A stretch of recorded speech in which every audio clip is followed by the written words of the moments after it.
I was calling about saving all of the orphan children. Oh, yeah, using my Pixel XL. Yeah, it's my favorite phone. It's the best phone I've ever had. Probably will use it forever. Looks like the battery needs a charge. That's better. Yeah, get all the juice.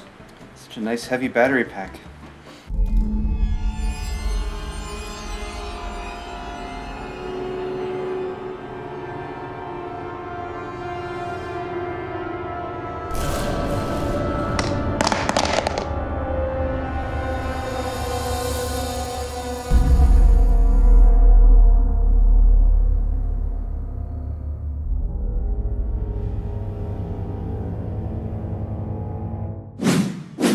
Excellent! The Mastercase H500M by Cooler Master sports dual 200mm addressable RGB fans, a USB 3.1 Gen 2 Type-C port, and 4 tempered glass side panels, both sides, top, and front, and the front can swap out for a mesh panel if you want maximum airflow. It has a plethora of cable routing covers to keep things tidy too, so click the sponsor link in the description to learn more.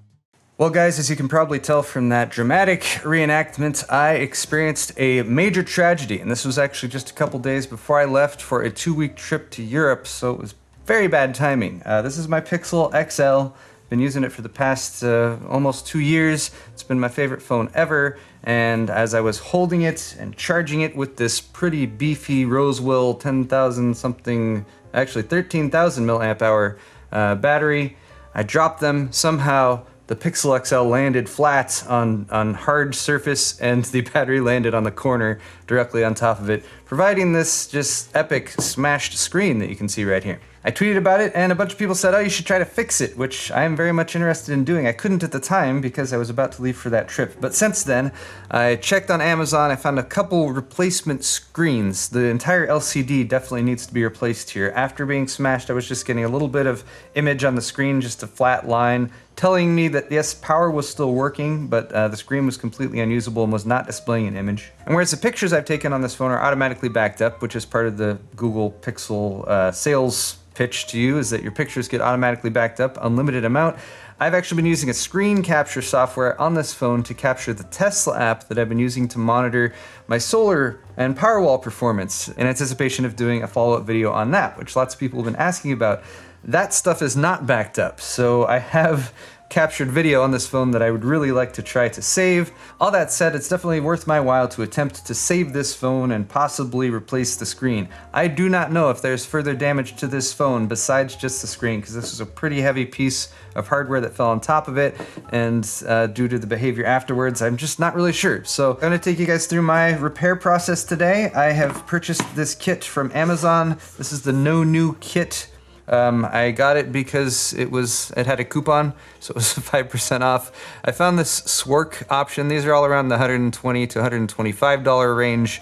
This is the one I actually got. Both of these kits come with some adhesive as well as a little toolkit that you can hopefully use to help disassemble the phone. And these Pixel phones are not the easiest to repair, but they're supposed to be decently easy to repair. I believe it scored a 6 or a 7 from iFixit. Apart from the screen replacement kit, I do have my iFixit kit here as well. If things get too dire, I'll dive into that. And then if you guys are wondering what I've been using in the meantime since I smashed my Pixel XL, a lowly Samsung Galaxy S6 Edge. This is actually one that I got refurbished, which is passable, but obviously far inferior. All that said though, let's get right into it and see if I can fix my phone.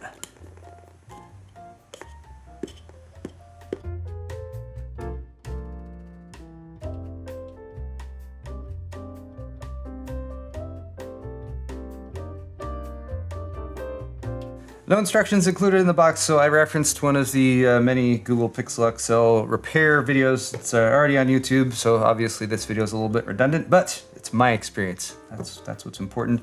But we got the replacement screen here with the ribbon cable that will connect it up in the back. This is an adhesive pad, which is pre-cut, so I'm gonna need to remove some of those. Put the adhesive on the back of this once I get the screen itself off. And then they also included a screen protector. Maybe a subtle suggestion to those of us who have broken our screen to add some additional protection to it. I'm probably not going to use that, it's useless.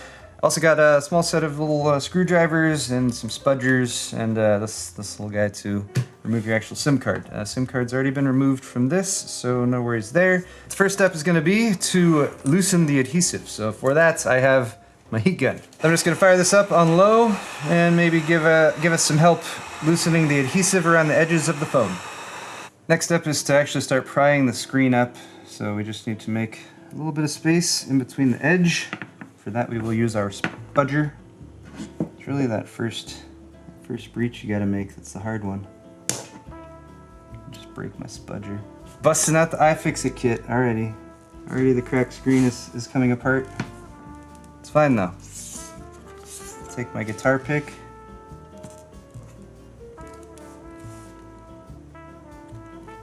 There we go. More guitar picks.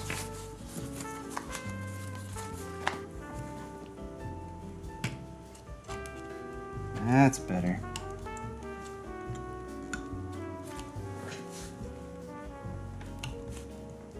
Thoughtful of iFixit to give you multiple guitar picks.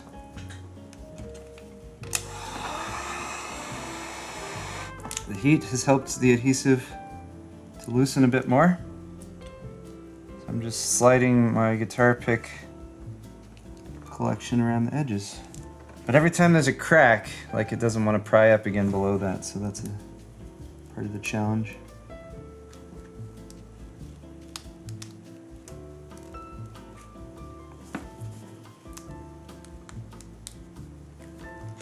There, a little more heat, I think.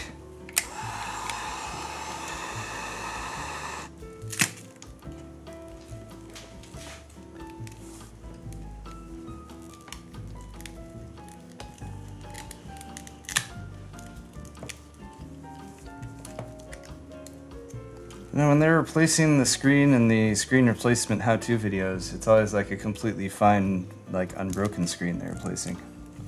Not like this. Not like this chaos. It's like this corner doesn't want to come up.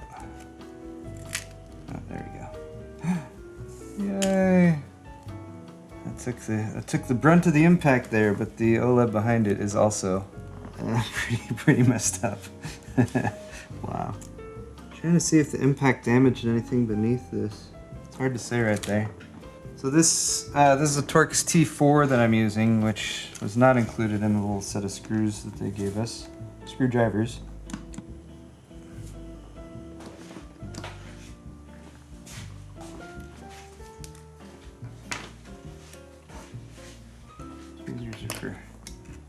Cool. Alright. And I just need to do some cleanup around the edges here and try to get rid of some of the adhesive. I still need to clean some pieces off of here, but there's lots of little mini glass shards and everything. I want to get rid of those, and I also want to make sure that when I put stuff back on, none of those can be trapped inside, so sticking with the vacuum, but I've cleared away anything that might be important that I might accidentally vacuum up.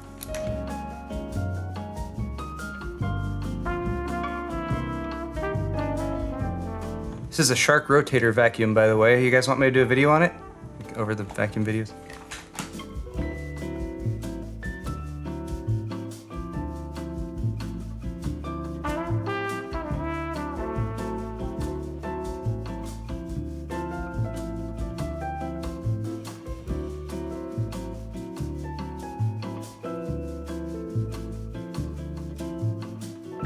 So I'm feeling more positive about the viability of this fix now. I've managed to remove all the adhesive in there, and I was particular about that because if you leave the old adhesive in there, it can prevent the new stuff from sticking down and sitting flush. And also, of course, along this edge here, I wanted to make sure I got any of those little shards of Gorilla Glass off of there because they can be sharp and we don't want to leave anything inside here. I was pretty much just using my fingers in there for the most part, rubbing against the adhesive to get it to ball up and get off of there, scrape some of it off with a little screwdriver.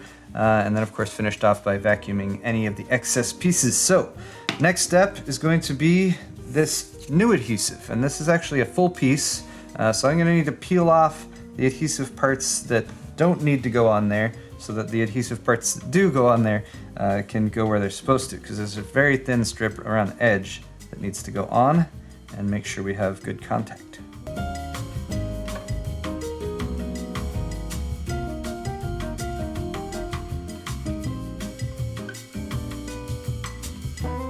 just like that. These last few pieces where the screws go and everything, I just need to peel that off, and then I can remove the backing, apply it.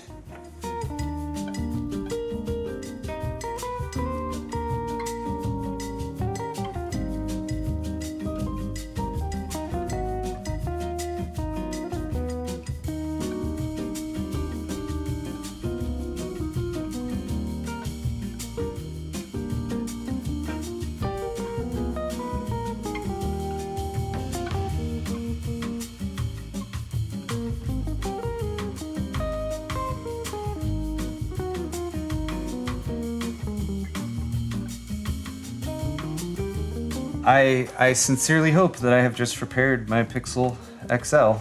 I'm gonna peel this top screen off. Looks pretty clean in there around the edges. I don't think I have much to complain about. I guess I just turn it on. It's already on. Look at that. The screen, it's working. Wait, let's plug it back into this The thing that broke it? the thing that broke it.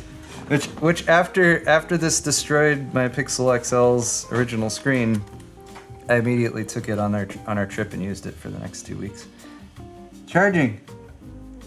Oh, look at that. I'm so happy.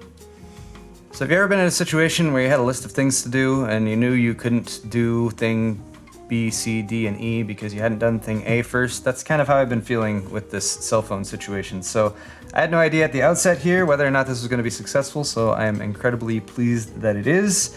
Let me know what I should do with my battery backup here, if I should banish it to the hate pile or if I should continue using it since it's still perfectly functional. I'm gonna let this charge up. I'm gonna transfer everything off of it that I need to transfer off of it, and for now, I got my Pixel XL back. Still might do a Pixel 3 in the future. Let me know in the comments section if you guys would be interested in me doing an update on transitioning from one phone to the next. But for the time being, got my phone back. Thank you guys so much for watching this video. I'll put links in the description to the stuff that I've used, whether it's my iFixit kit or the screen replacement that I got, or just other useful stuff. Thanks for watching this video. Hit the thumbs up button. We'll see you guys next time.